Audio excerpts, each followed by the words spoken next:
Hello everybody and welcome to Apex Racing UK's coverage of round 7 of the iRacing World Championship Grand Prix Series here at Silverstone. This is the first time of its kind from Apex Racing UK. We're going to be focusing on all the stories of the Apex Racing UK cars. Peter Berryman, Kevin Ellis Jr., Jamie Fluke and Antoine Higelin. We were following them all the way through the whole of the 60 laps of this Silverstone circuit. Marco, would you like to give a little bit of a rundown of this Silverstone track? Yeah, first of all, good afternoon to everybody, and we are here at beautiful Silverstone, a track that I'm sure you guys know much better than me, but what I'm very happy to report, we are on the slightly older layout for the recent works they did to the track that made it a little bit less exciting. This one is the very exciting one. We start classic Cops turn, we go down to Brooklands, we go under the bridge. It's one of my favorite tracks in the world, and I'm so sad that they change it in real life, but as soon as it is in iRacing like this, we are in for an exciting race. Yeah, we are. It's a very, very high-speed circuit, and the Apex boys did a pretty good job of qualifying. Peter Berryman up in P3, Kevin Ellis Jr. P6, Jamie Fluke also in the top 10, and Antoine Higelin down in P16, and we're sure he will fight his way up into the top 10, hopefully. So, a lot about the track, a bit about the car, Marco. 2015 McLaren MP430, a 1.6 litre V6 turbo. So, this is a hybrid as well, isn't it, Marco? So these drivers got to manage ERS throughout the race. Yeah, and they are a little bit more laggy than modern day or current day Formula 1 drivers with the new cars that have been introduced the year after this one, because they got a little bit less aerodynamics and so they can follow a little bit better. Now, it's still a big problem with these cars, but it's manageable, and like you said before, very fast track, some very long straights. So it will not be impossible to pass. So I'm expecting some exciting racing and some good battles on track. Yeah, only a few seconds away now till the cars will start to grid up for this 60-lap race. Martin Kroenke starts on pole, followed by last round's winner at Watkins Glen, Gregor Hutu, who won that, and our very own Peter Berryman in P3. Joshua Rogers lines up just behind with Marcus Jensen in P5 and Kevin Ellis Jr. in P6. Just ready and waiting now. Everyone is gridding up. Not long till lights out.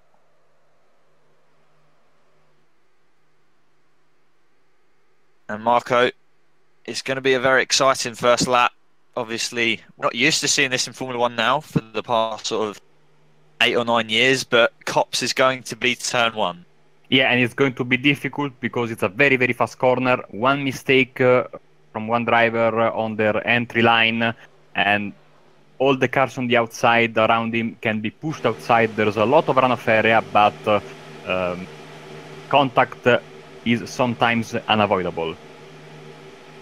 Yeah, 31 cars will line up on the grid. Some of the cars towards the back, obviously round the bend, so traction could be difficult. The whole field separated by just 1.1 seconds, so very, very closely matched. There you can see the front row. The engines are roaring, and the green lights are out, and away we go for this Silverstone race, round 7. And the two leaders get off to a very, very good start. Peter Berryman manages to hold P3. So it seems to be a pretty clean run so far, Marco. Yeah, we see one of the drivers in the mid-pack, Jamie Fluke, trying to gain some positions. You have to be very careful. These cars are so aerosensitive. Any little bit of damage can be very costly in terms of speed on the stretch and, of course, in downforce you have in the corners. From what I'm seeing, everybody is clean through. Yeah, doesn't seem to be any incidents so far. Kevin Ellis Jr. lost the place. Mitchell Young's gained 2, passing Marcus Jensen. Also on the way is that's Freddie Rasmussen trying to make a move on Jamie Fluke there. Going to try and go around the outside, but Jamie's not having any of it, forcing him out wide. Great defensive driving there from Jamie. yeah, you see what I was talking about with these runoff areas. You can push guys out, not intentionally, but just like trying to defend your position. And this part of the track, I really miss this part of the track now, and it's beautiful that we can have it in iRacing. Yeah, but that freak show horse trying to make a move on Jamie Fluke, but that sent him. There's carnage at the back involving Freak. Oh, Antoine has got a little bit of a problem. Involved.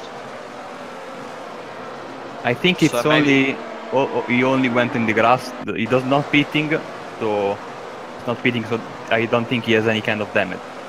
Yeah, it looked like he just avoided what Oh god, happened. no, he flipped. No, okay, yeah. So maybe he's just trying to carry on with what he can, but that's a scary accident, Marco. Yeah, I am surprised he's still going because I think he has gotta have some kind of damage to his suspension after your car flips and lands so hard. But keeping on going. I know that I think that if he pits now, he's going to lose a lot of time. He's trying maybe to fill out the car and see if he can manage to salvage some points in the end. Yeah, tyres will last the maximum of about 25 laps here. I was doing a race earlier today, and someone managed to stretch them out 25 laps, and especially these are top drivers. These are the best drivers in the world, and surely they're going to be the best in their tyres, but it's either going to be a 2-stop or 3-stop, so we could see some guys do the 2-stop, 3-stop, so we could see some alternate strategies today. And we'll bring in Alex quickly. Alex, are you able to give us any info on the Apex Boys strategy?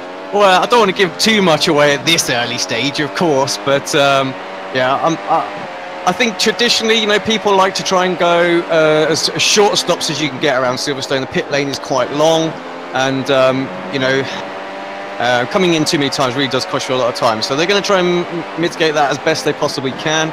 Of course, I'm just taking a little look around Antoine's car. Absolutely sucks that he's involved in that earlier on. Had real good confidence going into this one. Good strong pace as well. It's got front wing damage. I can't see him holding the steering wheel, so he looks like he's got away with suspension without any suspension damage. But of course, that is going to cost him about 6 or 7 seconds in the pits. So we're going to have to keep an eye on that. He may come in a little bit earlier than the rest of the team, just to try and use the fresh tyres, to get a bit of undercut to again to mitigate the time lost. But you can see it there. It's actually it's pretty naff. It's pretty shafted. Yeah, definitely. But he's doing pretty well. He's managing to keep Daniel Bieder behind, and he's sticking with Ricardo Orozco. And this is Jamie Fluke still trying to find a way past Frederick Rasmussen in the FA Racing Logitech G kart. Getting right up to the back. And everyone's just sort of following their train in these early laps, Marco. Yeah, time for pushing will come later. Now it's like everybody's studying each other, trying to see what their opponents can and can't do, and where you can take advantage maybe later in the race. Like you said, there's going to be 2-3 pit stops, so maybe you can gain an advantage there via an undercut. Also, we have to remember for the folks at home, no refueling is permitted, so you also have to manage your fuel during the race, but the tires are going to be the factor here. Stopping 1 or 2 laps earlier than the guy in front, you're going to have a huge advantage. Just to come in on the tyres as well, of course, there was a big change this season as well with the tyre wear, and the teams have all sort of scrambled to it, us included.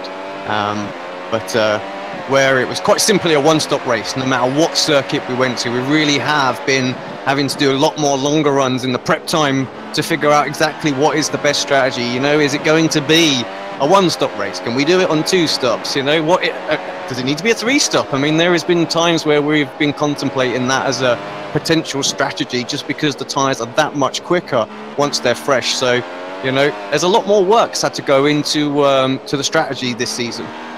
And if they are like the tires that were used back when this car was around in real life, sometimes the cliff can be very, very steep and sudden.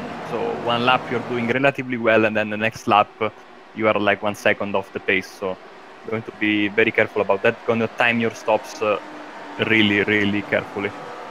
Yeah, for sure. And I believe Antoine has made a pit stop, so he is in for his first tyre change of the day, obviously including that front wing change from that earlier incident. But he is still running. We have 2 tyrees so far this race, Freaksha Horst and Daniel Wensing.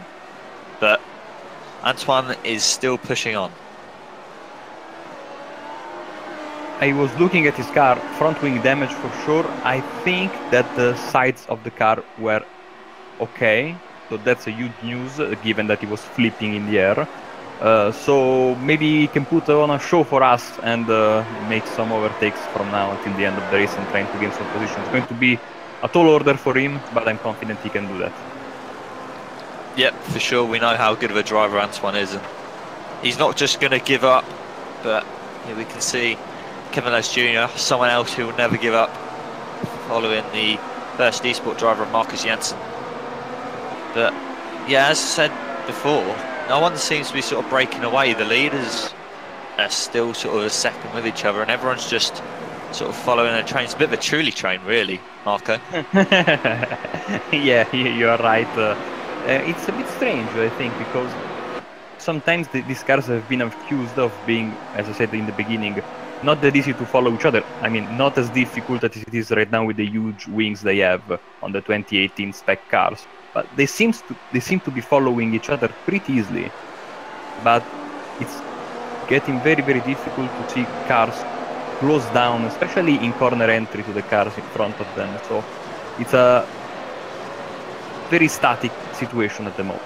Just to come in on that point as well, you'll notice looking at like the battle box at the moment, everyone's around about that 7 to 8 tenths of a second gap, and that's just because Silverstone's really notorious for the dirty air in the first sector, and it kind of just forces the drivers out to that gap. You know, if you can have a really good car through that section in the dirty air, and it becomes quite lively in the second half of the circuit. So it's quite a challenge to build the setup for the guys. You know, they want something that's got good balance when it's on their own through the high speed section as well as in the dirty air, but it's always going to push people back. And kind of what we saw, like even Gregor dropped out of Kroenke's sort of DRS zone through that first sector or first couple of sectors, and now they're back into it again. So I think you're going to see that sort of throughout the race. It's going to be very, very difficult strategy again, just to talk about that. It's going to be quite key because I think getting past people in the pits is going to be the teams or all the drivers' #1 sort of target. You know, perhaps not do it on track, just get themselves in a position, save some fuel, make sure that they're all good on that front, and you know, and then decide to see if they can get the undercut. Of course, an undercut early tends to come back and hurt them a bit later on the race. Just kind of like we think back in what happened at Watkins. Obviously, Greg got that extra couple of laps on Mitchell, and he was able to really make the tyre work towards the end. But just looking at Pete's progress right now, happily just sat there right inside that DRS zone of Hootsuit. I'm really stoked to see how that is. The guys have really worked hard this season, and yeah, to see them be able to stick with these two at the front, I'm dead chuffed. Yeah, but bad news for Antoine. It seems as if that might be the end of his day. It looks like he's pulled back into the pits. Unfortunate for Antoine, but we've still got 3 drivers in the mix, Jamie, Kevin and Peter, and so far they're doing a very, very good job. At the moment, Peter P3, as we can see currently, Kevin is P7, and Jamie just outside the top 10, but ever so close to Frederick Rasmussen. So he will be looking to make a move potentially in the next couple of laps, or as Alex mentioned, strategy is going to be very, very key, and perhaps Jamie could think, yeah, I'm not going to get past these guys, but if I pit a couple of laps early, maybe I could get them through the stops. One thing you have to be careful about is if you run too close to the car in front, that gives all sorts of problem to the engine. Your tires will wear much quicker, so it's important to use your head and keep maybe a little bit of a distance to the car in front if you're not planning an overtake track.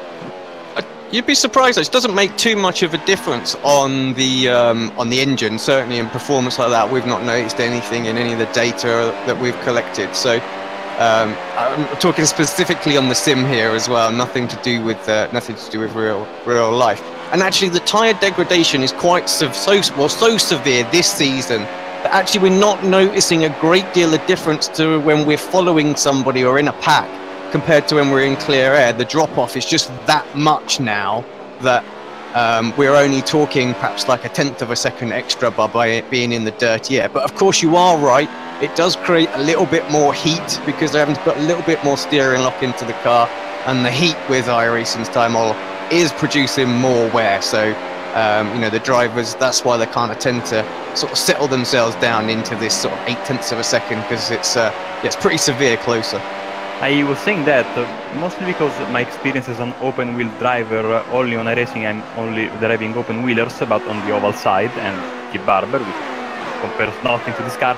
But for example, in short tracks on the Dallara IR18 and the DW12, being in front, for example, at Iowa or Richmond, one of those shorter tracks that are quite similar, more similar to a road course, because you have sometimes even to brake. If you are in front, you can get away and do like a 130 laps race on a one stopper only for tires, while the guys behind you, and I've been most of the times behind, you need to change tires basically every time a yellow comes out. So this is quite interesting, the difference between the Formula 1 car and the IndyCar machine.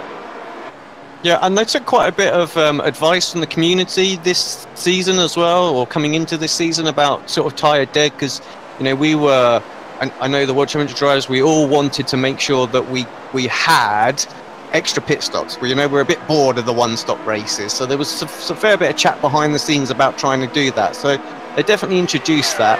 And to be fair, we thought they hit the nail on the head with the first sort of version that they come with. But I know the sort of the Grand Prix series drivers were like, well, we want extra stops in the 66% races as well. So they ramped it up another level. So that's why we have this pretty extreme drop-off now. I would say it's quite equivalent to maybe the super soft. Is it the red tire that they had sort of in 2007? So there's quite some degradation.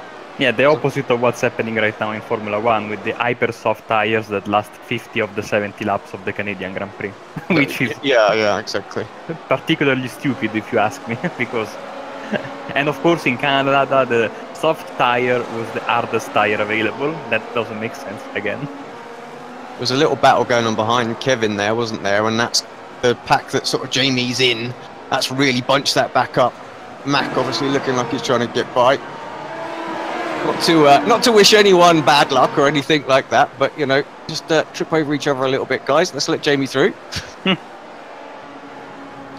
Yeah, currently Zhao has P8, and that would slot Jamie in just behind Kevin if he's able to get past these guys, and that's 3 guys in the top 8. And, you know, so far anything could happen with the gaps that there is. The top 12 currently separated by 9.4 seconds. Top 12, so that's 12 cars in such a short space.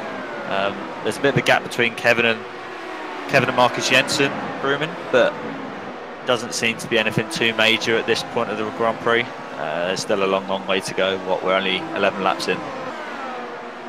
Seems like it was Ilka and Antoine that got caught together, just looking at our team Facebook chat there as well. So we, yeah, we'll be nice. We'll not say what he said.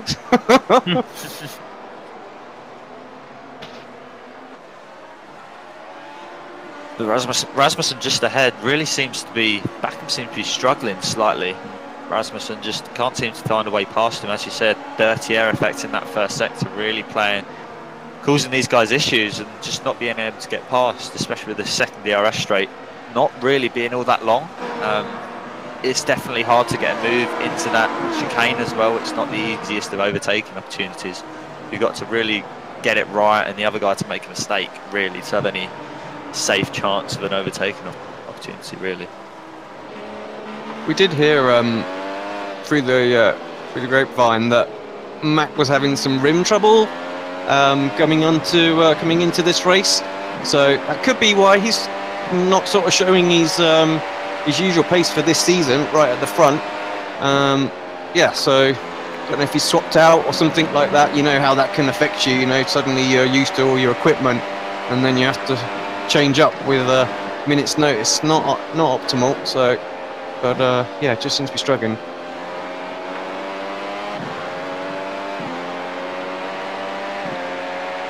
But Pete's still sort of sticking with the Hutu and the Kroenke at the top, just a couple of seconds back. Kroenke and Hutu can't really be separated at the moment, but Pete's doing a very fine job at the moment. 12 laps in, and to be within 2 seconds of these guys, you know, very, very top level sim racers. Hutu 5-time champion, and Kroenke showed his magic last season, winning every single race. And if Pete can stick with these guys, and as we said about earlier, strategy, maybe a bit of an undercut, who knows, we could see Pete leading this race very soon. We've seen this time and time again, like over the seasons as well. Just because you're just a little bit back, you can sort of dictate the pace a little bit if you can get to the front here. So, you know, it's a potential call for him. His spotter is Scott Newton, so Scott may come and say hello to us after the first pit stop and sort of see what's on their mind, gives an idea. But I think the first we'll have, whether they're going to try anything like that, will be when they pit in. Yeah, I mean, we're, what, 13 laps in, so I shouldn't think we're too far away from some stops. Mike Partington seems to have come in. That looks to be his race over, so that's the car to retire from this race.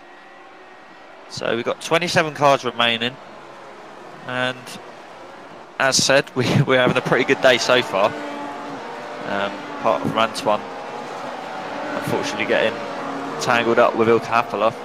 Yeah, gutted for Antoine as well. Of course, all the guys were sitting inside the top 10 in the championship as well going into this one. We do have a little issue with our points system, but yeah. So Kevin obviously in 5th, Pete 6th, Antoine was 7th going in. So a DNF, you know, not what he wants at all. What is going on in front of Kevin at the moment? Because all of a sudden it's got really tasty in front of him. Jamie was 10th, by the way, just to point out. So yeah, we're dead chuffed the way the season's going, really coming along strong. And yeah, 2 burst guys ahead. Is that De Jong? Did he just get by Rogers? Is that what happened there? And it's close them all together. Yeah, I believe De Jong's just got ahead of Joshua Rogers, and that's obviously allowed Kevin to catch up to these guys. So he's really going to benefit from that. Maybe Rogers struggling slightly, or, well, De Jong's De Jong, we know again how fast De Jong is, but maybe again something that Kevin can capitalise from at this stage of the race. Of course, we mentioned at the start of the stream as well, you got any questions or anything like that? Want any technical knowledge apart from what's your setup? I think, you know, I try and answer the best I can. You know, we've always been pretty open with that, but yeah, any questions that you may have, you know, from a team's perspective, this is the first time we've really done this with an open platform to, you know, sort of talk about our race, then, you know, let us know on the chat.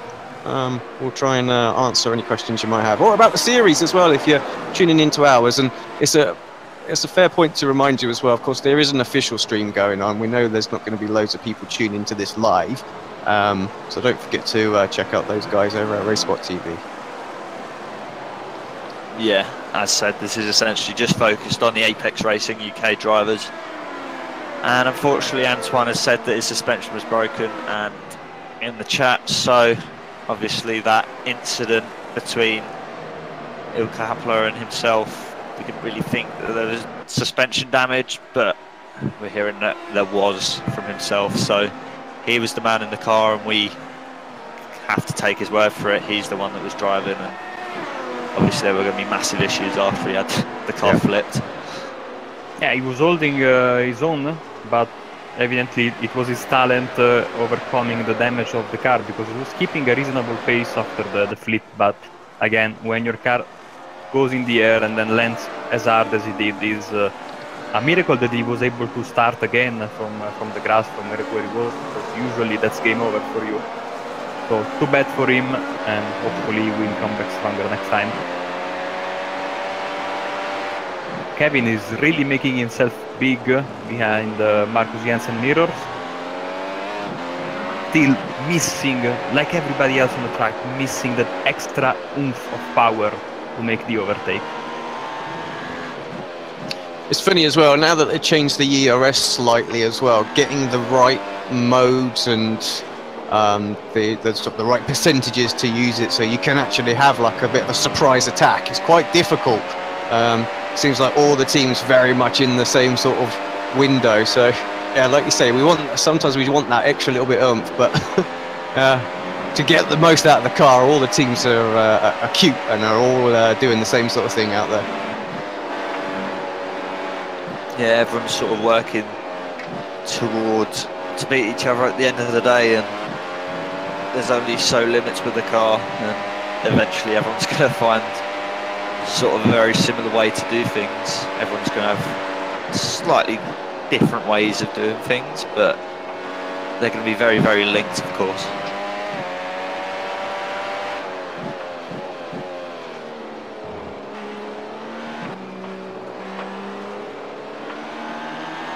Jamie still not too far behind, still behind Freddie Rasmussen, and yeah, still hasn't really changed in the past few laps. Vaz sort of keeping them behind, and Mac Backham just can't seem to get past. That's just sort of holding these guys up, because I definitely think Jamie at this stage is faster than Vaz currently. He was what, a couple of tenths faster last lap.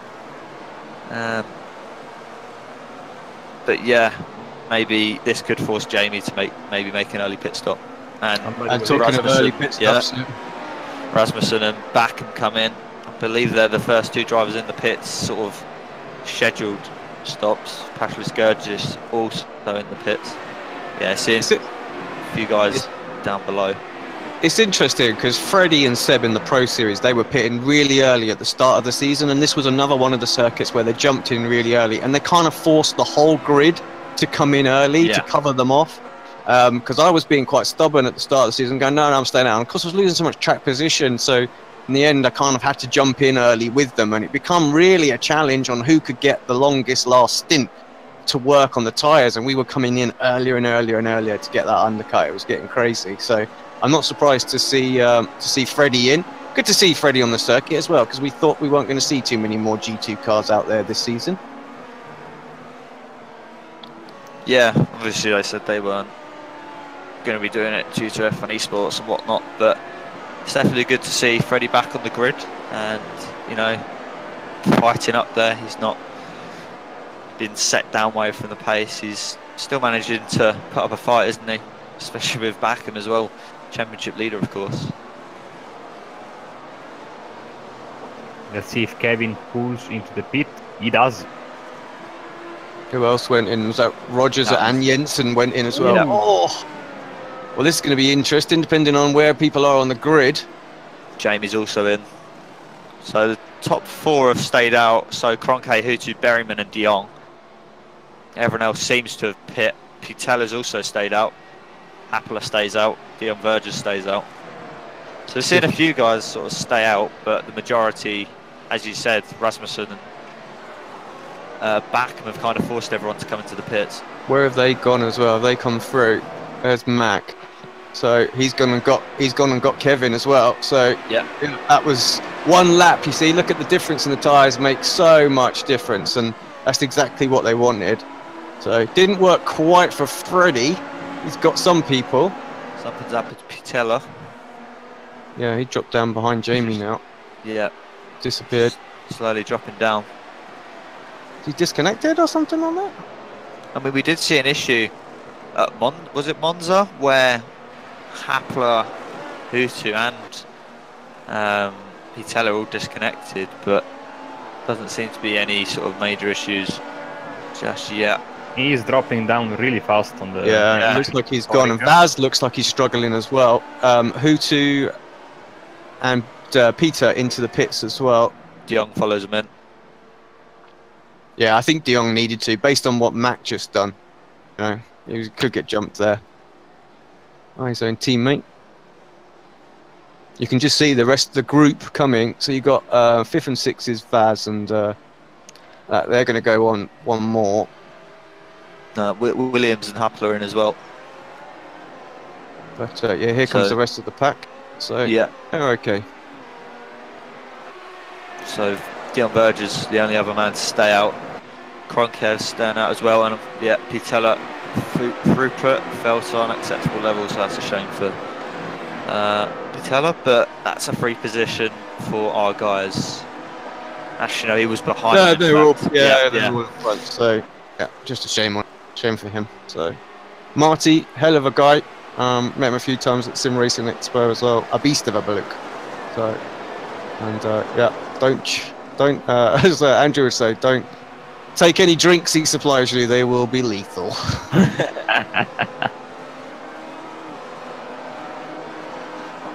Worth pointing out as well, those people that are going to Sim Racing Expo, come and say hello. I'm sure there'll be some sort of house party going on again over the weekend, so we're already looking forward to September. Flights are starting to be booked. Villas have been booked already, so we've got 2. So, yeah, should be a lot of fun. Is Kroenke going to come in? Just as a question, well, not really a question that's come up on there from Stefan on the stream.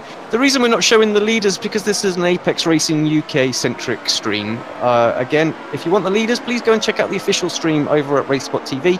They will be focusing on everybody, not just the Apex drivers. So yeah, this is a very biased stream just for our drivers. Just to give you a bit of technical insight of what's going on with us as a team in the race and how we think it's progressing. So yeah. Thank you for checking us out, though. Yeah, always good to see you guys watching the stream, and obviously the first time that we're doing anything of this sort. So, yeah, definitely good to see Stefan on the stream, and Kroenke has stayed out another lap, guys. This is interesting. Let's see. Of course, I think this is all looking towards the final stint of the race, but he could pay the price right now and maybe get stuck behind Gregor and the other guys. Now he's in, so we'll see. Interesting move, this. Verge is in front of Berryman here as well. Of course, we don't want Pete to get held up at all, and he will be right now. So you can already see the interval to Hutu is now over 3 seconds. So just that one lap behind Dion, really, really costly for Pete.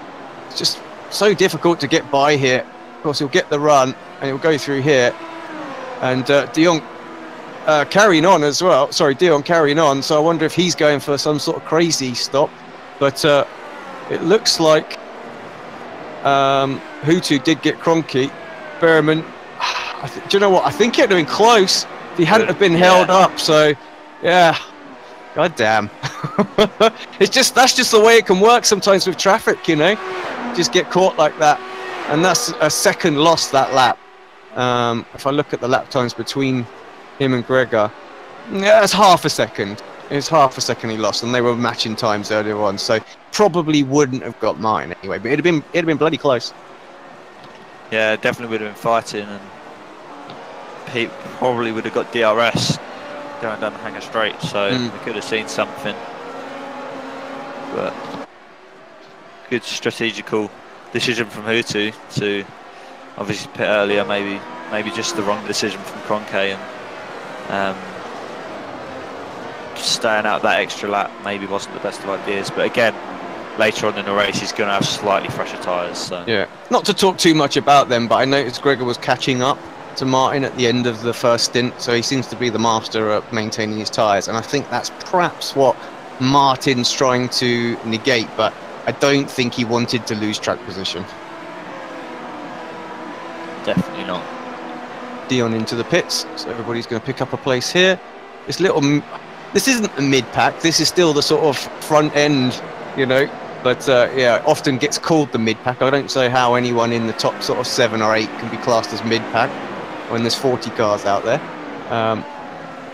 Yeah, but they're not far behind the leaders at all, you know. They're all of them are on the hanger straight right now, all the way down to about 13th position. So this is really, really close. I don't think I've seen the World Championship this close for quite a few years, not going back this deep anyway.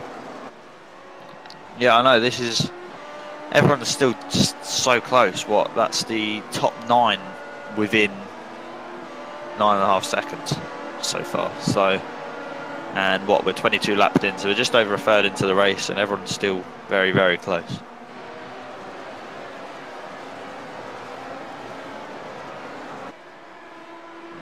Yeah, so Pete's got a bit of a buffer to De Jong behind him.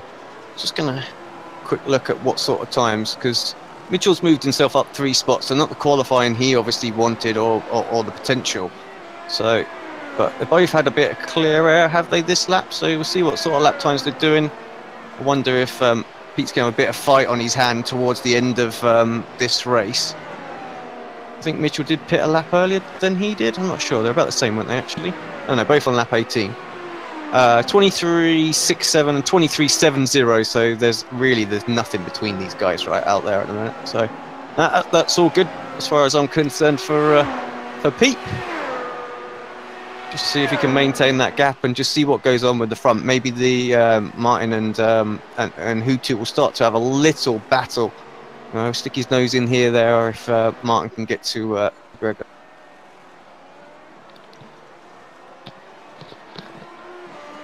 Kevin's still battling away. He's what? Just behind Jensen. He's managed to get past. No, he was ahead of Rasmussen. Bakken was the man that jumped him.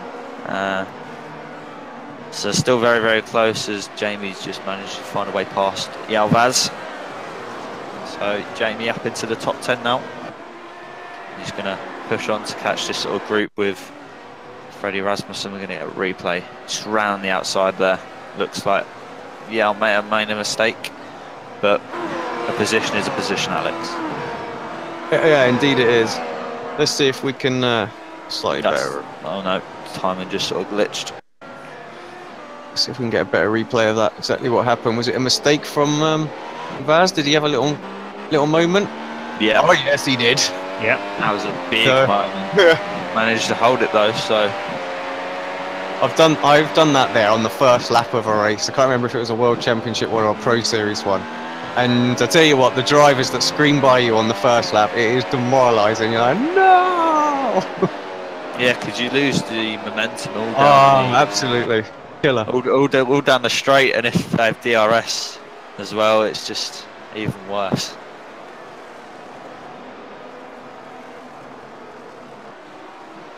I feel like Kev's been. Sorry, Marco, you go. No, I was saying something stupid. So go ahead. I was just about to say that you also, happened something similar at Imola in the BSRTC the other week. Well, yeah, but that was my own fault. Completely and utterly. I was in the lead with no worries behind, and I just lost the rear like an absolute donut. But you saw the other night in race 2 or race 3 at Montreal. The same happened to another very good driver, so I mean it can happen to anyone. It happened to me under pacing in a top split in the fixed race SOF at 2 AM in the morning. So that makes me feel a little bit better.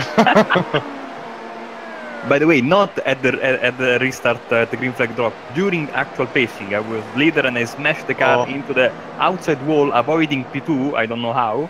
He would have killed me, that guy. But sometimes you are so concentrated, so you're getting ready and focused on the start.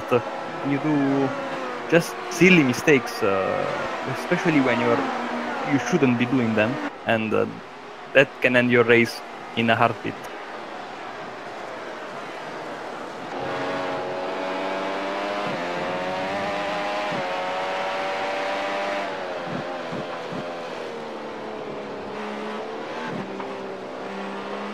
I don't think Kev's in the horrible position here, isn't he? Where he's just stuck in that dirty air, and Marcus ahead of him has got the DRS really from Bakken. They're on fresher tyres than Mac as well, so they should be able to keep with.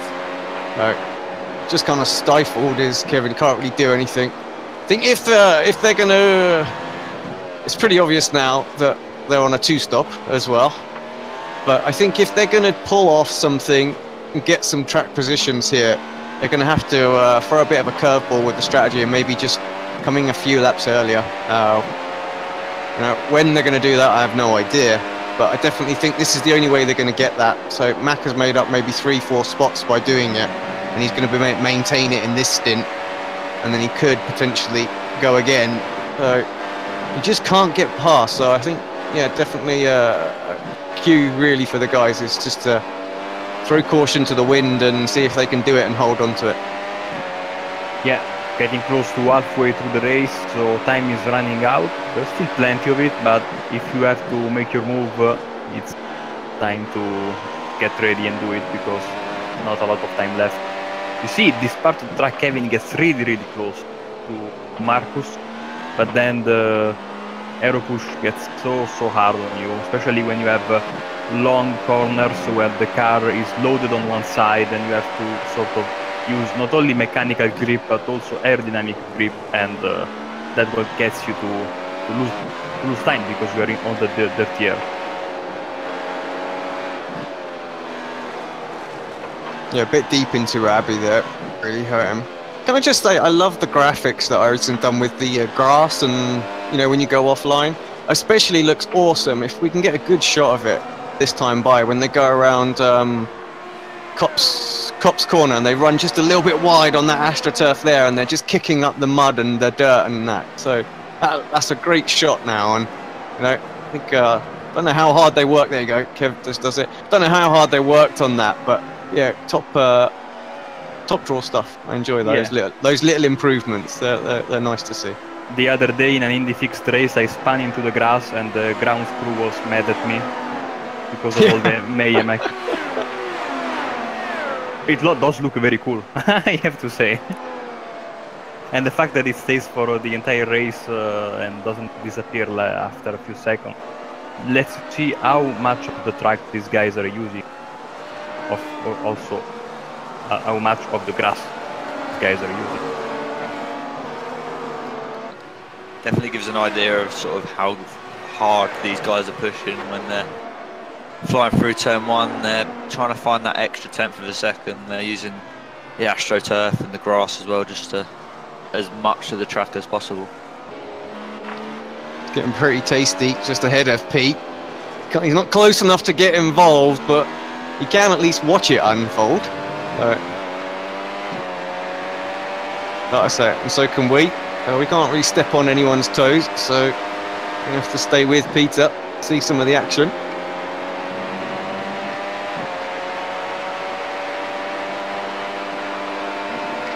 What is Pete now? 2.1, yeah, 2.1 seconds behind the battle ahead of him. So he's still in range if they have a little moment, and we've seen this season Coanda and Redline come together more than once. Yeah, so, that was what I was going to say. These two guys have a history, and Peter has the best seat in the house, let's put it this way.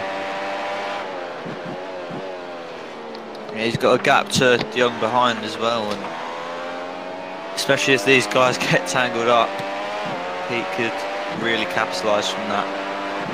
I mean, we'll know what happened a couple of years ago where Hutu ran out of fuel on the final lap and Kroenke managed to get past, so maybe Hutu's looking for a bit of revenge from 2 years ago.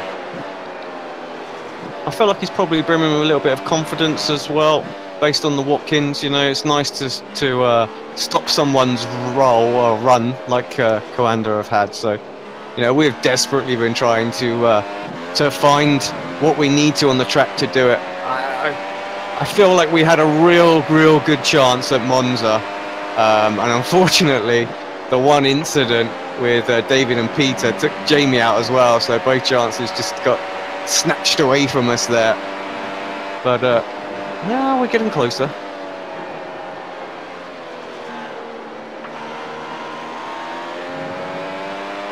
It's crazy. Pete's fifth gear through that corner goes to show the torque that these cars have coming out of there. Yeah, the torque on these McLarens is absolutely insane. They've just managed to, off the corner, the power's just delivered straight to you, especially with the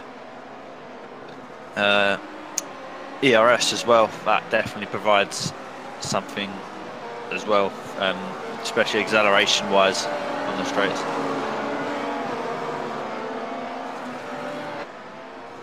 It's a pitted on lap 18.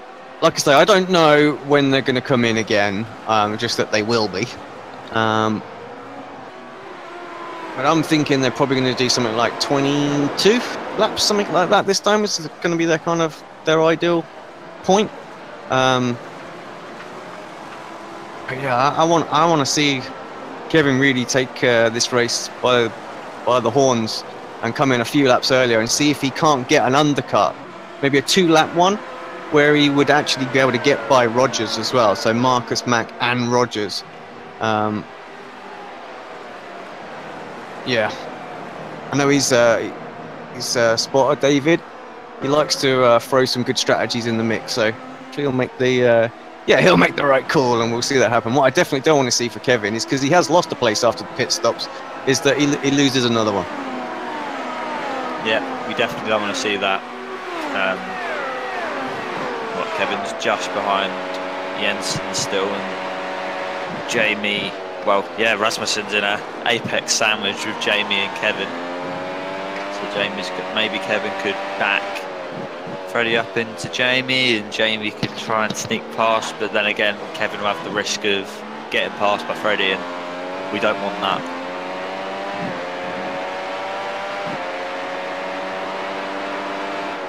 Okay, everyone sort of seems to be following Josh Rogers currently. Back can't really seem to get past. Yeah, he did catch up, and of course Rogers is on 1 lap fresher tyres than Mack as well. Yeah. So Mack has got some pace out there as well. If he got some free air, I think, even though he pitted a bit earlier than these guys, he might not be under too much threat. He might be able to scamper away as well. So obviously settled in. Whatever rim problems, steering wheel problems he had, obviously it's not affecting him now. It just goes to show, earlier on we were talking about the dirty air, and it's kind of, that's really what was holding Mack back, you know?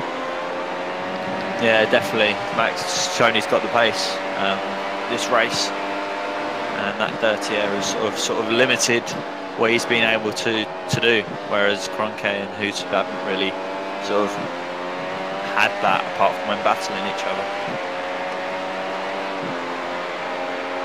You can see why watching this in like Formula 1, they really are focused on trying to get the racing better in the dirty air, because obviously the iRacing just match the physics the best they can with the F1 cars out there. Obviously they're not spot on, they're pretty bloody close, but they do model the dirty air quite well, as Freddie has a bigger wiggle, and you know, it's just frustrating for the guys. It's frustrating for me as like team manager. I'm like, come on, just have them, you know, but they just can't get close to do it. So gutted.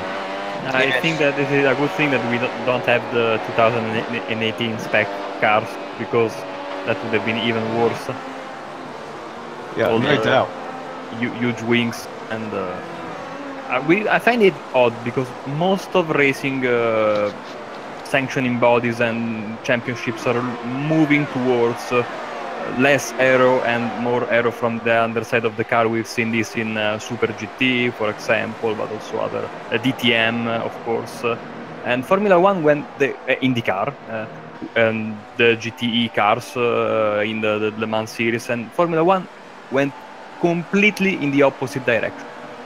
Well, it's funny you say that, because I was reading a technical article which commented about the F1 and producing more downforce from the chassis and thing like that, and actually what kind of an impact it would make on sort of overtaking and things like that. And they're saying that yes, they can get rid of the plank, and they can optimize the floors a bit, and they can gain more downforce, but actually the advantage that it would give would be negligible in the dirty air. So it still wouldn't solve their dirty air problem. The only way they're going to do that is if they were to start to have like fan cars and things like that, where it is literally sucking it to the ground from the chassis. So just underground, it's just chassis stuff wouldn't be enough on its own. So they need to figure out what's going on with the wake, before they'll solve that problem. And I don't think they'll ever fix that.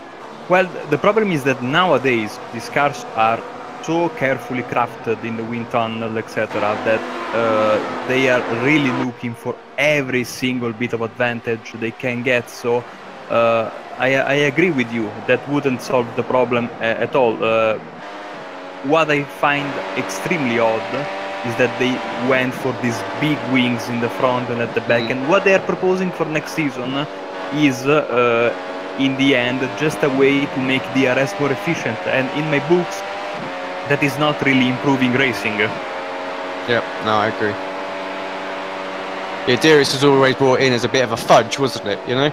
Like, well, we can't get them close enough, so we need them to be able to go even faster in the straights, so that there is a potential to overtake from sort of 7/10 of a second.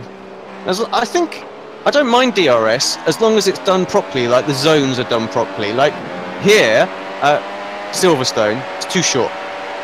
Yeah, on this particular layout. So I think the one that they race in real life, obviously the 2011 on, that's fine going down the Wellington Straight into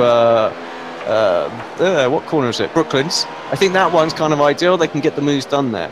But here, it's just too short. We don't get enough of a run. We almost need to be popping it open the minute we get out of trying to think. Maggots, Chapel? Whichever one it is that you exit Chapel, isn't it? Onto the hangar stroke. At least then you can get alongside. So I'm not opposed to it as long as it's just not extreme. I hate it at like Spa when they just open it down the Chem and they're gone. Yeah, basically there was 1 year at Spa where they had the DRS zone both on the front stretch and then going through the Canal Straight, no?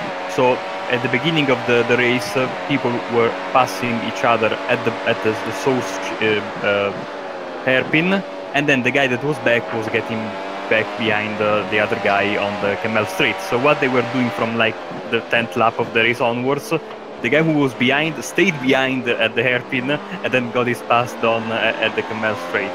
But that was the years where we went from having no overtakes during a race to having 7th. That was like too much, absolutely too much. I'm not opposed to DRS like you. I would like to have it implemented like you have, for example, 10 DRS openings per race.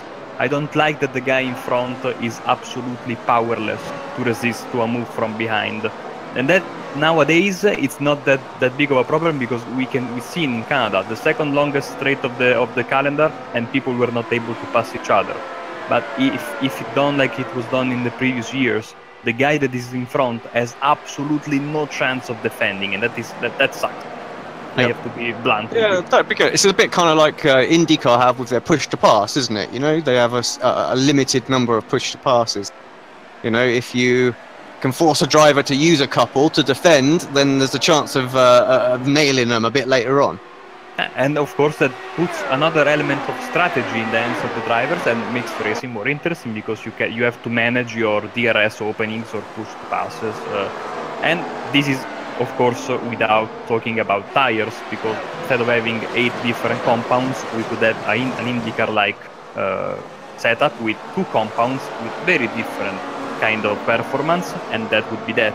Instead of having, like I said in the opening of the broadcast, hyper soft tires that last for basically the entire race in one of the tracks that is more severe on tire degradation, that was Canada. So they are moving in odd direction, Formula One. Yeah, I agree.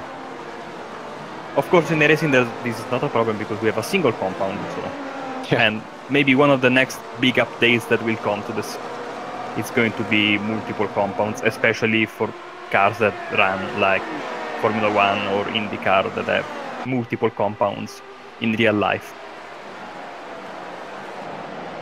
Well, I think we are seeing the first of the new stops. Yeah. Well, who is it? We said he liked to do the early stops, didn't it? And it is Rasmussen. So, you know, I think that's not good news for Kevin at all. The minute he become the first one to do, I just feel like they're gonna jump him now. I don't think there's any way back, just with the way this circuit is. Yeah, I said one of them would do it. I mean, that is literally double his first pit stop. Should have been alive to that one. So, well, let's see. Where is it going to put him though? Is that going to get him all the way ahead of Rogers? It may well do. So close to Jensen. Come on, guys, get in this lap.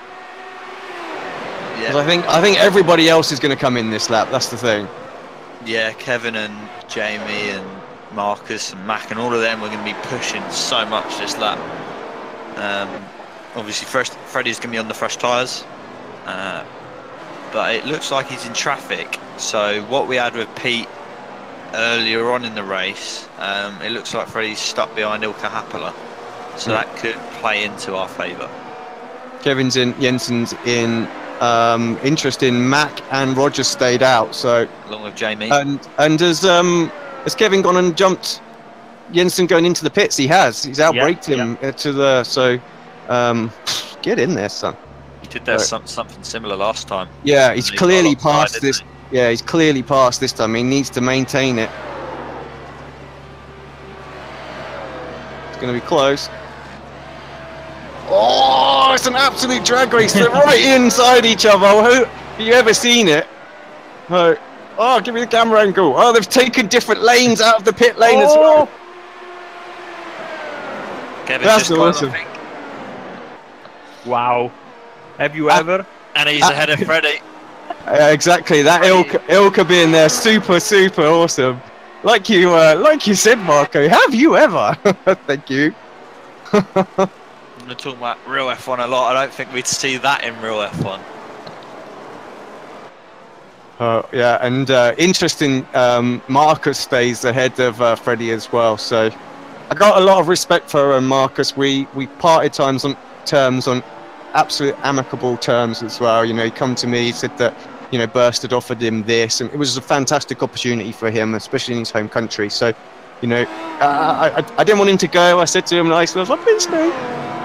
But you know, he had to take up the opportunity. So, but yeah, it's been great. Of course, we're I'll say I was gutted to leave, but but seems like the teams have been fairly respectful to one another on the circuit. But I think that's the closest they've ever been, literally inside each other. Jamie is in. Yeah, I think everyone in. Max stayed out. By the looks of things, yeah, Max still out, so he's doing the opposite to what he did in the first stint. Kevin's got Rogers. Yep. And did his teammate get by as well? No, Marcus still stays in behind, and Jamie comes out. Wait, he's right behind Freddie. Yeah, so that extra lap. So Jamie's essentially where he was. I need to eat my words, don't I? Because apparently David, Kev's spotter, he's nailed it with that one as well. He's got him through. I get the feeling that he's going to get Mac here. I can't see that Mac would be able to sort of hold off 2 laps at this. They're literally going a second, if not 2 seconds faster. Cronky has come into the pit, so has Berryman as well. So Hutu under the cosh for getting jumped here. De Jong carries on, interestingly enough. Back comes in, so Berryman not going to be close enough to get back Cronke, unless Cronke's miraculously got wing damage that we've obviously haven't seen. Yep. No, there he is. Oh wait. Standard stop. Same for Berryman, so he should just come out way ahead of everybody else. It'll be interesting to see where Backham comes out in relation to Kevin. And Kevin's going to get back. Yeah, Kevin clear through. Where's Matt going to come out with this big group? He's right in the middle of it again. He's behind Rogers, so that has not worked out at all for Matt. So that's good for Kev. Absolutely brilliant for Kevin. That couldn't have worked any better. Kevin pitting that extra lap early. That now essentially puts him P5, and if somehow he's able to jump De Jong, because what, De Jong how 3-4 seconds ahead? Yeah, he hasn't pitted yet. You're right. Neither's Hutu. So Hutu stayed out. Now. Another one is. Hutu is in right now. Hutu's in now. Looks like Jensen lost out to Rasmussen just ahead, although he's having another little look up the inside there. De Jong stayed out again. Oh, that's good. This is good for Jamie as well. Come on, lads, you keep fighting each other. Jamie's just going to sort of sit back and take a seat and hopefully slip through these guys. You can see on the mini-map, Cronky's passed Hutu. Could see that. I could just see that was going to happen. That was a mistake from Gregor. He's gone 2 laps, but he's on the fresh tyres. He's going to have to try and hope for a late move again. By looking at the timings, Berryman was 22 seconds behind Hutu. De Jong was 1.7 behind Hutu, so Berryman is essentially 20 seconds behind De Jong, and by my calculations, Berryman, well, not Berryman should jump De Jong, obviously, but Ellis Jr. might have a chance, depending on De Jong's pace in these next couple of laps when he pits. Yeah, I can see why Mitchell's doing this as well. Of course, he's trying to get a bit of extra life in this middle stint so that he can come back at peak. At the end. Yeah, because right now they're just literally toe for toe. There's no difference on there, so that's something Pete is going to have to be a little bit mindful on. And he just needs to kind of make hay right now while he's got the fresher tyre. Just build up a margin so that it's going to be harder for Mitchell to come back. And there's no real traffic in the way, which is kind of useful. The pack has stayed quite close, but it might come into play towards the end of the race, though. Yeah, the sort of between where Kevin is and sort of where Jamie, yeah, the group between Kevin and Jamie. So what's that? P5 to P10, and literally have not been separated by anything all race. So it's going to be a race to the end now. I shouldn't expect any more pit stops unless someone has major issues. Pete just matched Cronky's lap time out there as well. So these three actually are very, very close. I will say the top two have got just the edge over Pete, only just, but he's right in there. If they have a little moment or something like that, he could be in with something here. Yeah, Pete's definitely, well, seems to have the pace going into this final stint, matching Gregor and Kroenke.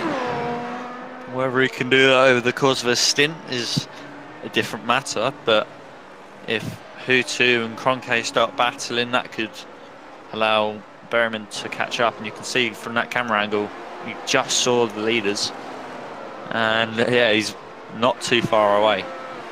Well, I mean, one thing we work on with our car as well is its long run pace. Purple lap for Kroenke. Let's see what that was. That was 0.3 faster than Gregor as well. Pete also in the 22s, but a couple of tenths off. But yeah, we really focus on trying to get the long run pace out of it, and not just the long run over a single stint, but to make sure the balance of the car is good over all, well, 3 stints in this particular circuit, you know, so it's not too twitchy at the end, because of course when the fuel load comes down, the ride heights adjust in the car, the back end pokes up. The softer you have that back end anyway, pokes up a bit, and adjusts the rake, and that makes such a huge difference to how this car rotates into the corners and out to some degree.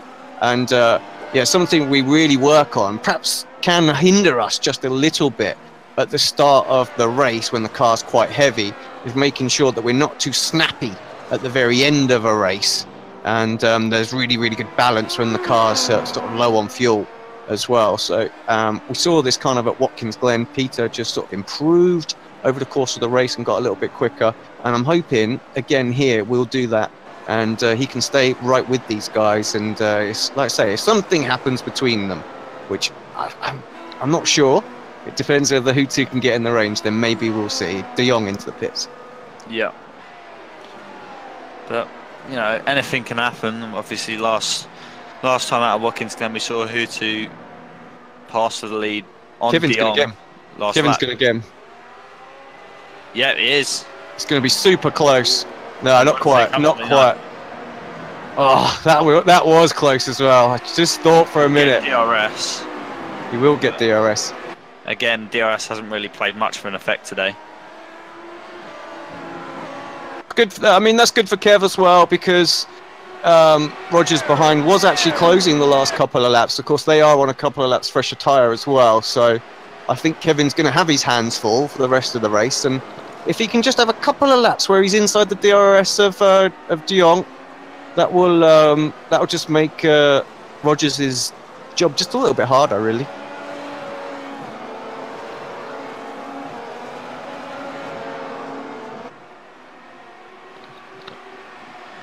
Yeah, it's going to be an interesting sort of final 17 laps as Jamie still behind Marcus Jensen. Jamie playing it safe, not risking anything. P10, still a good result. He's been matching these guys consistently all race long, but as we said, passing has been very, very difficult, and we're now just over an hour into this race.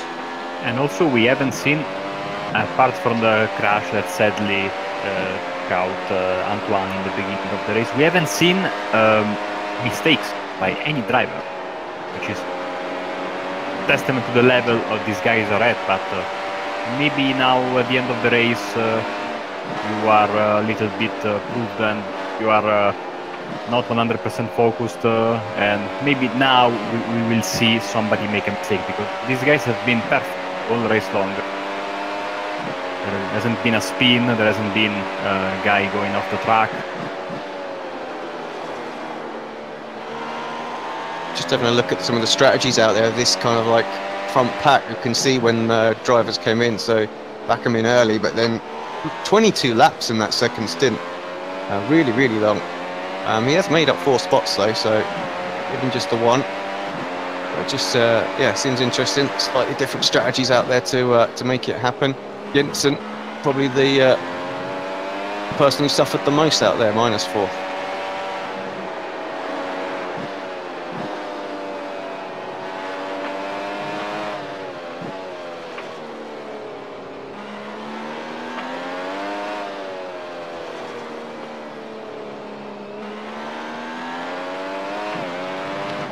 I don't know whether we'll see a move from Jamie towards the end. I think it'll have to be a mistake from one of the drivers ahead, because I haven't really seen anyone risk anything. And again, it's all about really momentum in that first sector, and the dirty air causing an effect. Not being able to pass down the hanger straight with the DRS, just because it's not really providing an effect. It's not a particularly low speed corner, so nah, it was only 1 lap extra he went as well, Jamie, so those tyres are pretty similar, so he's going to need a little mistake from Jensen, just a little wiggle here, there, somewhere, just to upset him. I mean, he's only 2 tenths back, but he's going to need to throw him just a little bit, so he has to be a bit hesitant perhaps the next corner or two, Jamie, to pounce and take it. yeah. But, I mean, it's not like Jamie's off the pace compared to him or falling back. He's definitely sort of sticking with him, for sure. He was able to follow really closely in the fast section Magos and Vex, so you know he has a good car. Problem is... Of course he has a good car, Marco. Come on.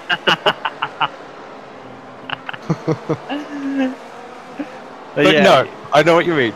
Yeah, you know, because it's not a given that you can follow a car in front of you in a fast section like that, and he's making it look pretty easy. So it means I think he has a very, very good setup again. But problem is he's missing, like everyone else, the extra bit of power to get them moved on.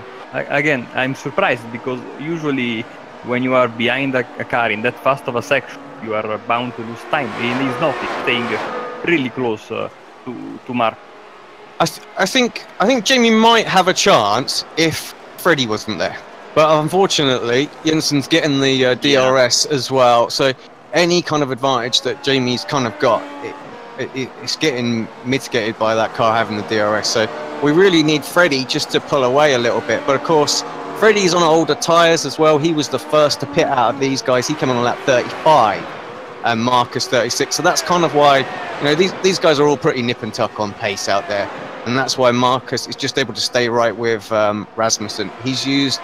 Rasmussen's used his early stops. He's gained a couple of spots. It's worked for him. Unfortunately, the guys behind just kind of like stifled now.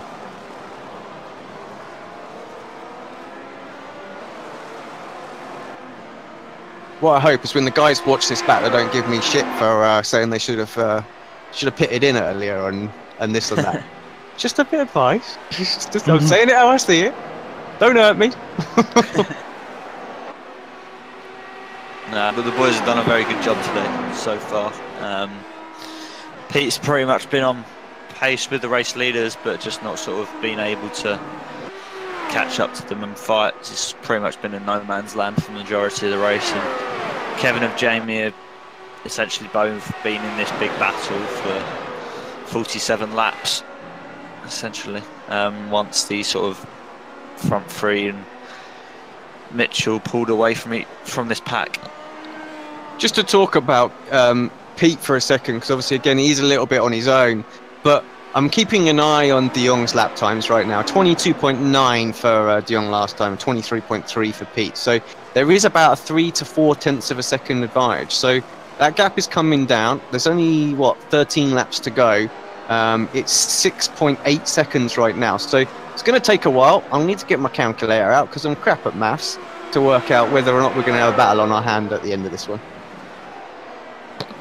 Yeah, we could potentially see something start towards the end between Berryman and De Jong. I mean, we don't really want to. We want Pete to get a comfortable P3, but again, De Jong's got the fresh tyres to stay out a lot longer, so just have to wait and see what happens. Well, point 4 tells me it's going to take 16 and a half laps to do that, so it's going to be close at the end, but I think he should be okay. Yeah, and it's one thing sort of catching up to the driver, but exactly. He's got to make that move, and we haven't seen too much overtaking today. And then we're just seeing, obviously, Pete overtake, is that Mogar Filio in the Radicals Online car, so a bit of lap traffic for Mitchell to make his way round. Shouldn't be too many issues, but again, lap traffic is lap traffic at the end of the day. I was hoping for a little bit of a battle between Kroenke and Utu, so Peter could close the gap and maybe get, take advantage of some argy-bargy there. But at the moment, Kroenke is still lapping faster than Gregor. So still only 1.4 between them, and I think that Martin's tyre are going to lose performance in the next couple of laps. Maybe, Peter can take advantage of that, but at the moment, it's not happening. Yeah, I think every stint we've seen who to be quicker in long, once the run comes on, and that's kind of exactly what happened at Watkins. So you're right, he might come back towards him. I can't see them battling too much, though. I think, Hutu's kind of smart.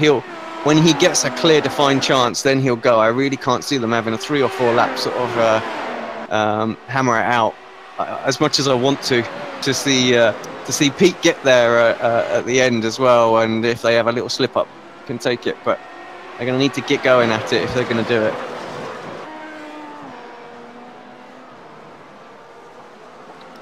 Yeah, we're nearly hitting 50 laps now, complete out of the 60 lap race. So as you said, time is ticking away.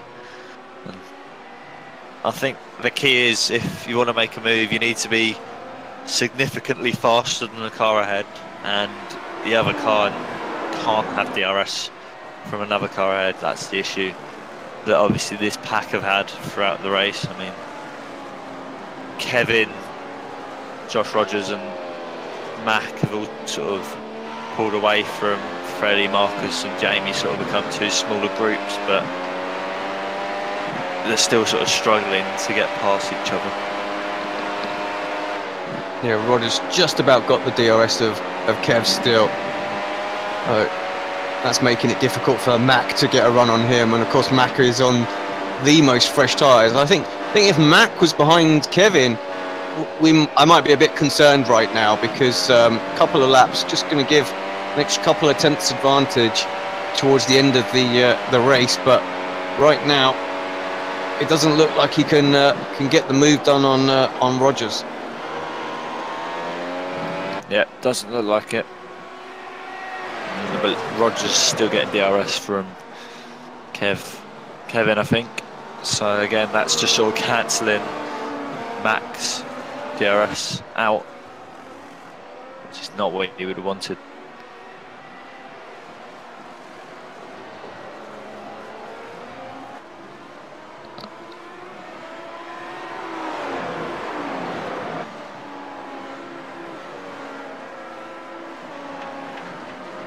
Jamie Fluke just put the fastest Sector 1 time in of the race. So, not quite sure where that come from, Jamie, but awesome.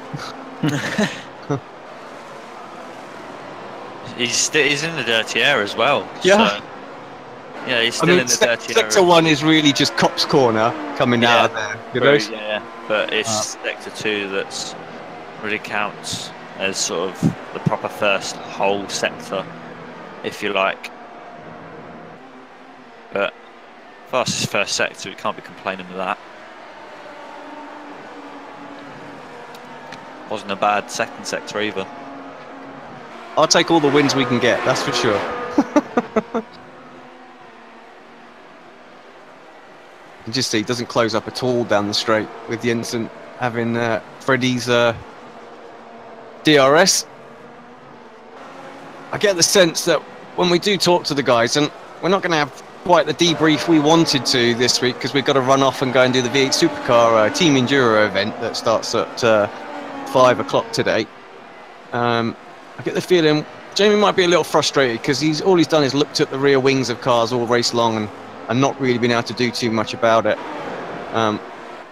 Kevin, to some extent, managed it in that second stint, so he'll be a little bit happier. And of course, Antoine, he was on the chat earlier on saying that his suspension was just too far gone after the collision with Ilka. Yeah, it's definitely a shame for Antoine, as he's made up a few positions at the start and definitely could have forced his way up there. Potentially, he started P16. He could have been with these guys, as far as we know. You know, matching these guys on pace, we just don't know what would have happened. But you know, just have to take it and move on to round 8.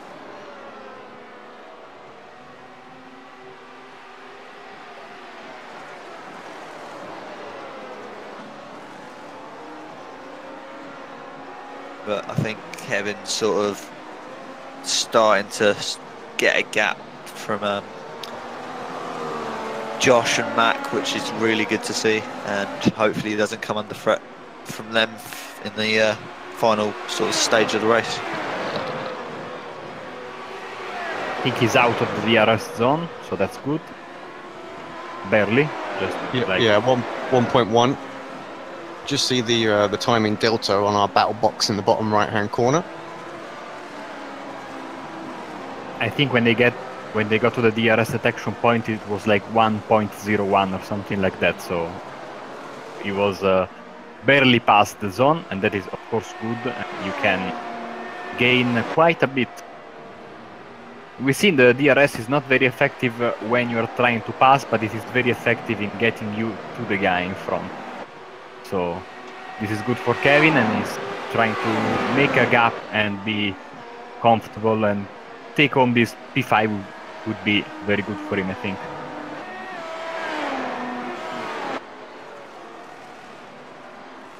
The gap between Peter and De Jong, 4.2 seconds with 7 laps to go. Again, you can see them on the mini map. So the number 3, obviously the light blue car is Apex, the purple is the Coanda car, funnily enough. So yeah, 3 and 4, 3rd and 4th. So Pete just going through a bridge right now, and Mitchell will not be too far behind him. So a cap has come down. We knew it would. It's still about 3 to 4 tenths of a second. So I think Mitchell still just needs to find another couple of tenths, or well, we need him not to find another couple of tenths. But if he's going to get there, traffic may play a role. Of course, Peter's got a couple of one piece it's already gone past actually. So it's Mitchell now that's got to get by. And just to talk about the race win, I can't see who to get into Cronk every lap. Consistently, Martin quicker. 2.2 seconds is the lead now.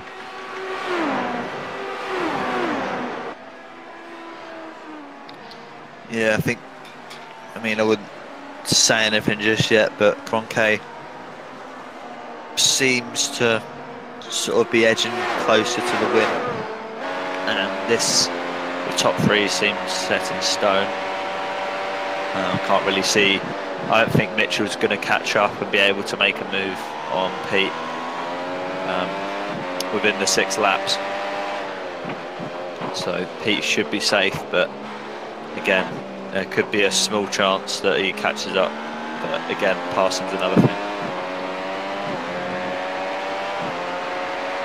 Jimmy having a little wiggle down the hangar straight this time.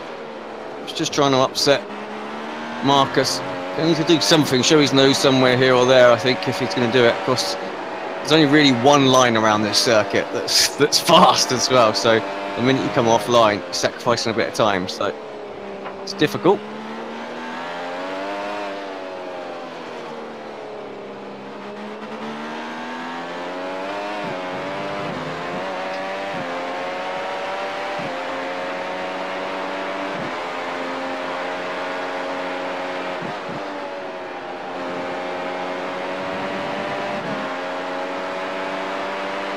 You'll just be able to see the dirty air effect through Mags and Beckett's. Jamie gets very aggressive through there. Jamie's really going to... This position, he's pushing very, very hard. Still just doesn't close in, does he? That's so close, like you say. When they're the same car, they've got the same downforce trim on, deploying ERS and DRS. Yeah, it's just nothing. Because I mean, actually, that's something I can pick up on as well. And we see it a lot in sort of the real F1. Is the slipstream itself is actually worth a ton of time. And if you get the closer you are, the bigger the effect. And honestly, the slipstream we get in this car is pissle. It's nothing. Yeah, terrible. That's something that definitely needs to be improved. That would definitely increase the racing. So the amount of slipstream you get, the closer you get. So start it a little bit further back, because we don't get anything until we get to 0.4 of a second, and then have it really ramp up. It needs to start off to about 0.8, and then it needs to really, you know, if you're half a second, 0.4, it needs to be quite a substantial bit more as far as sort of top speed's going to be concerned. That would actually really improve the racing as well for iRacing. Yeah, definitely, especially in the World Championship Grand Prix Series. I mean, it's been pretty much a set-in-stone race, not really been many moves. That Jamie just can't close in enough to Marcus. It's Kevin in P5. That's a lap car ahead. It is, but it's more focused on what was going on behind, actually. I don't know if we're going to see it, because he's disappeared a little bit. But yeah, it was Rogers and Backham going right at it.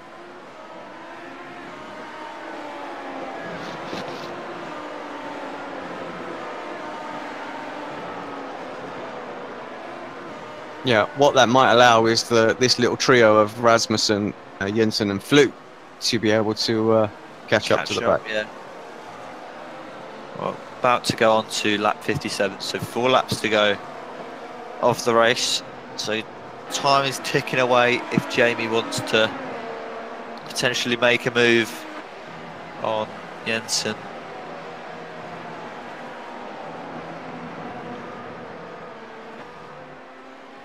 But I'll tell you one other thing, De Jong is definitely closing in on Berryman now. 0.4 seconds. I expected the gap to come down a little bit quicker at the end. What was it last time by? It was nearly half a second that last lap, so that's kind of more where he needed it to be close up. So yeah, Pete definitely coming under a bit of pressure now towards the end of the race. Still quite a margin though in three and a bit laps. So 2.3 seconds, and again he's got to get past as Marcus goes a bit deep. That could allow Jamie to get through, getting very, very close there. Oh, snap from Marcus. Marcus fortunately had the ERS to be able to defend. It's not over with. Oh, well, it is now. Just that little twitch for Jamie. And what must have clearly happened as well is Rogers and Backham have had a battle as well, because right in front of them you've got all 4 cars now.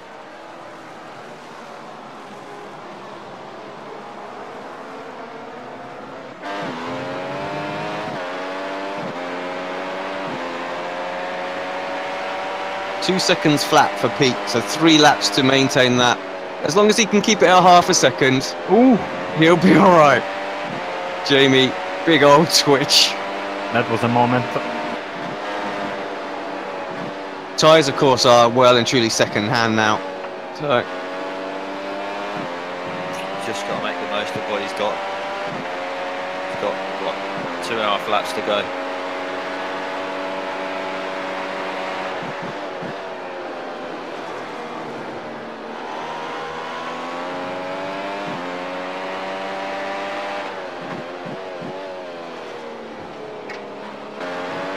oh, wrong car.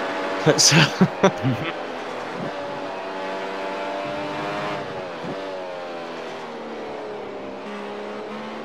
well, there he is, just in the shot.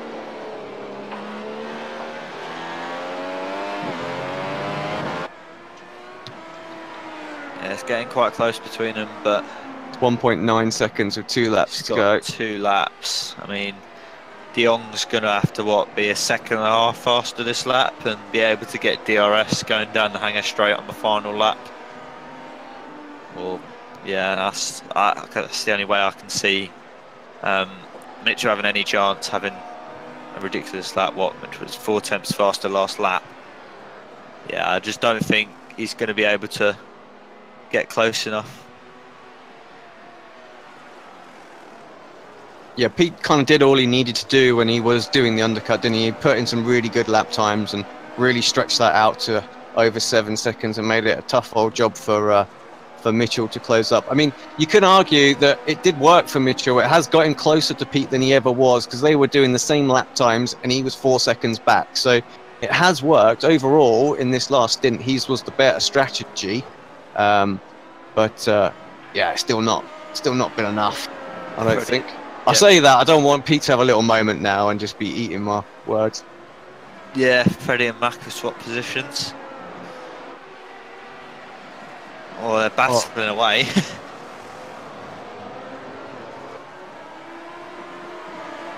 Hopefully they can get in a bit of a scrap. Go on then, we'll have a quick look. Yeah, Mac through though, back again. So Jamie right on the pack though.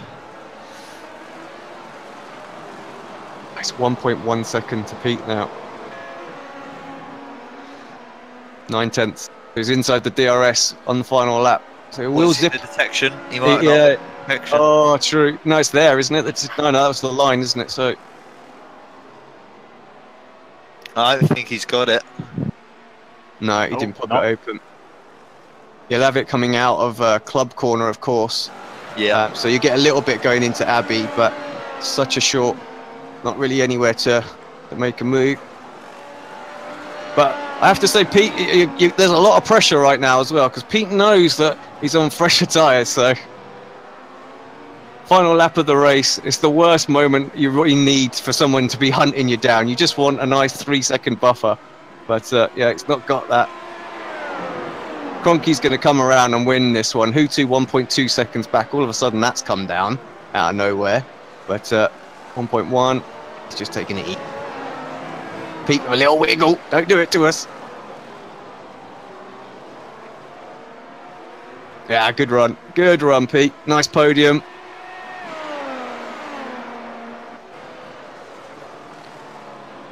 Kevin's going to take a well-deserved P5. Sort of managed to get away from Josh Rogers and Co when they were sort of battling away.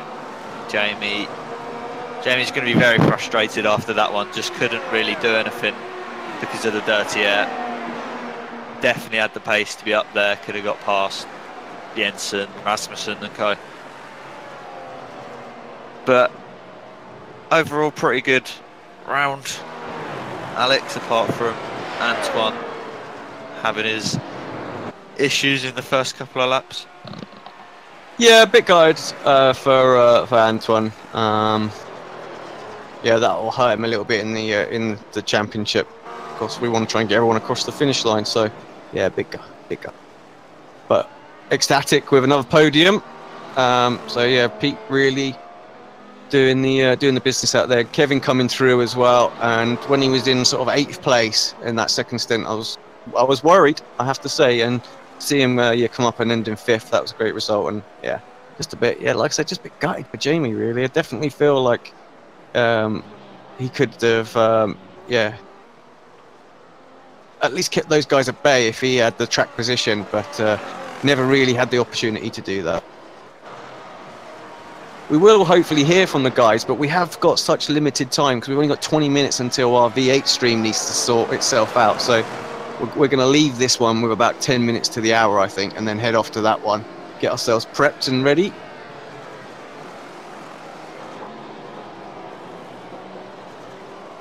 Yeah, thank you everyone who watched this stream as well, tuned in. Hopefully you found it interesting, a bit of a different aspect, you know, bit of a technical view on it.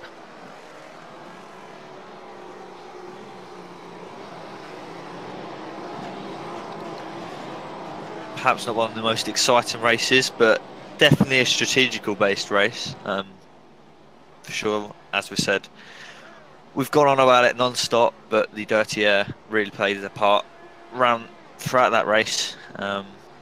As we said, Jamie, you know, disappointed with P10. I mean, P10 to P10, still a decent result, but definitely could have got more, could have got better without the dirty air. But again, that's just part of racing, isn't it, Alex?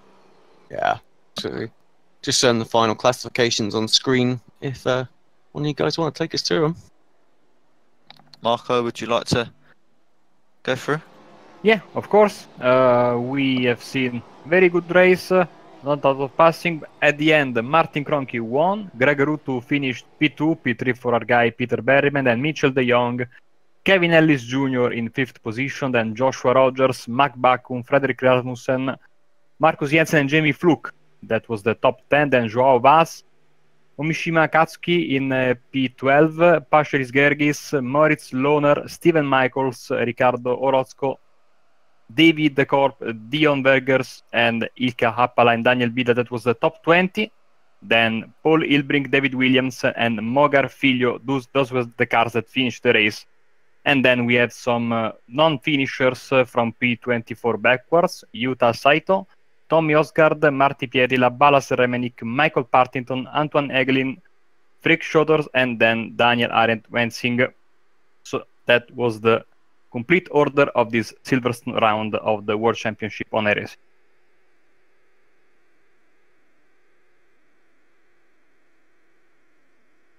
Stuff. Right, well, we'll give the drivers a couple of minutes, see if they can get in. Like I say, normally we will have a bit more time, so we won't be so rushed. But yeah, let's just see if we can spot. Let's take a look at the race start again, though, and see exactly what happened. Now, I don't know how this is going to affect you guys. It may bring it back for you. It may not. Let's have a look at Kevin's start, see how that went. Don't know if the replay's showing for you chaps as well, but for those... I'm having beautiful pictures of the parking lot here at Silverstone. Yeah. Yeah, unfortunately, so it does affect people differently when we jump back a massive amount of time. So, but yeah, so just watching Kevin start. I think that was De Jong ahead of him. So obviously De Jong had to come through a lot as well. So, but fairly straightforward start for Kevin. Nothing too much going on.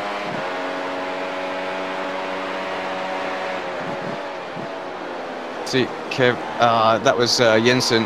Had De Jong around the outside. De Jong using all the grass there as well. He's got away with that, I think, there. Now, complete the move.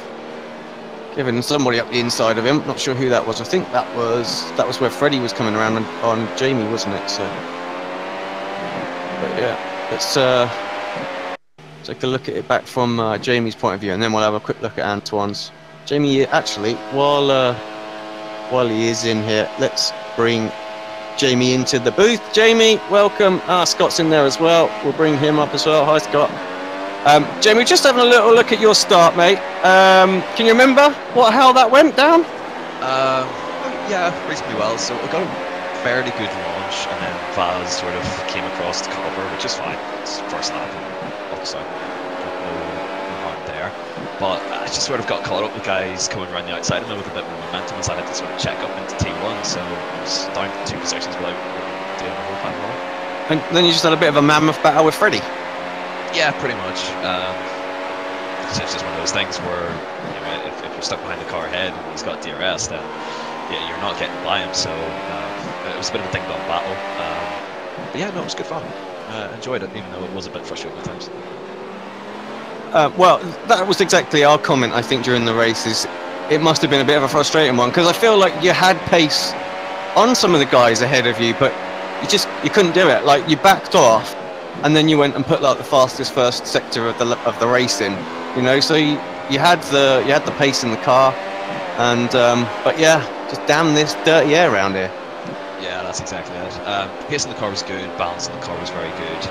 I just didn't have enough clean air and enough time to really make the most of it. So it is what it is. It's what I get for qualifying outside top 5. You know, once you're outside top 5, it is a bit of a struggle to unless obviously you make a really good start, but that didn't happen today. So yeah, overtaking was almost impossible unless someone made a mistake. So P10, it is what it is. We were talking a little bit in the second stint. You decided to go a couple of laps longer.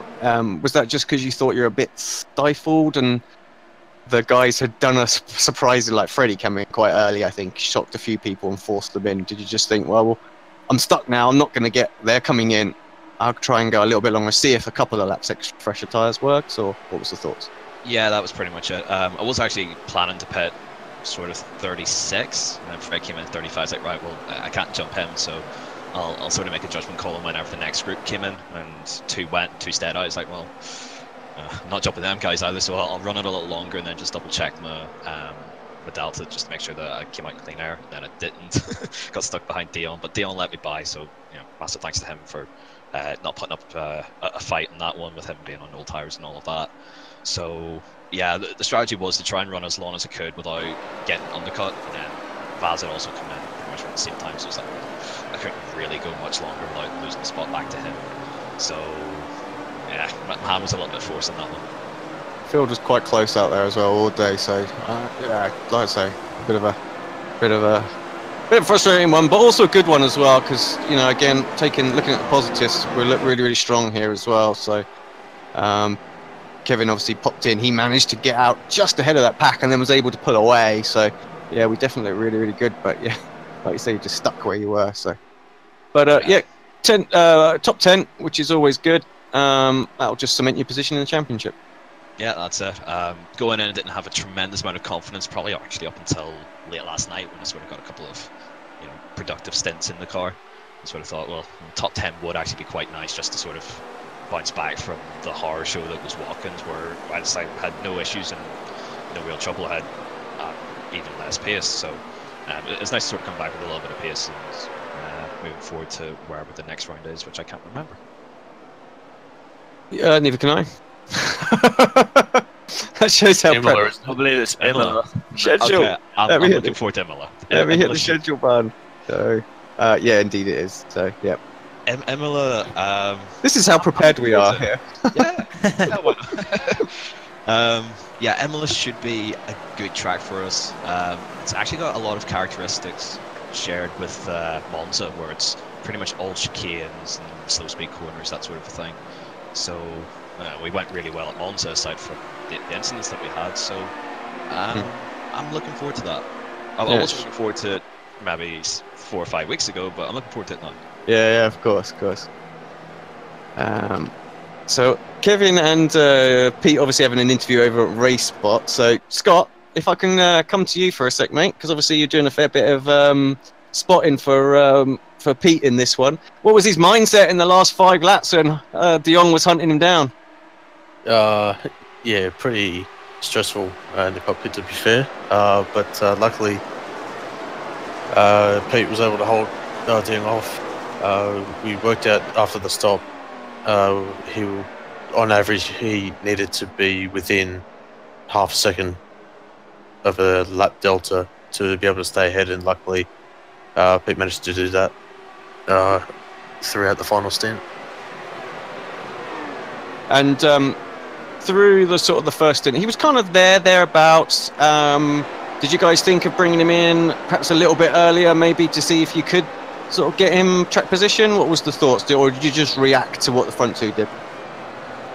Yeah, we were monitoring the gap to the guys behind, trying to find a window for Pete to come out in relatively clean air. But yeah, there was just a little bit too much traffic in around lap 16, 17, so we decided to pit as planned, and then luckily we come out in relatively clean air.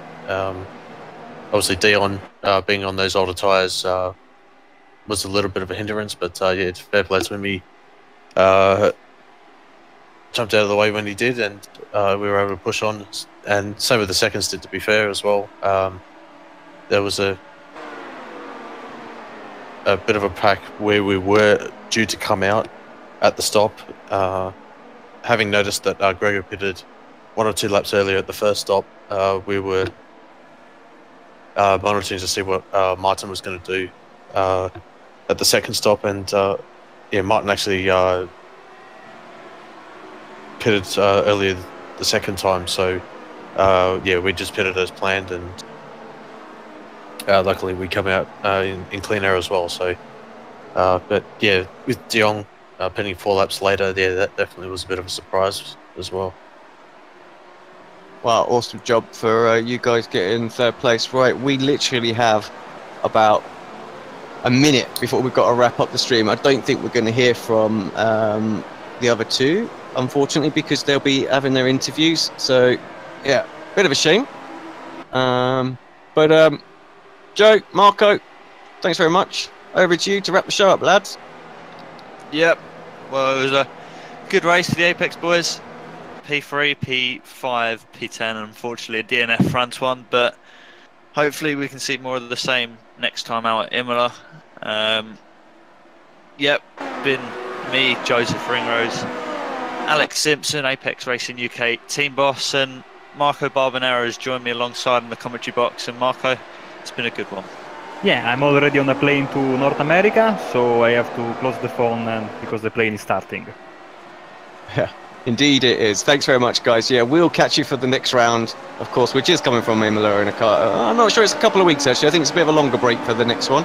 But yeah, we'll be back for that one. Similar kind of thing. So yeah, if you enjoyed this and slightly different way of us sort of giving you some coverage focused on our team, and just give us a like.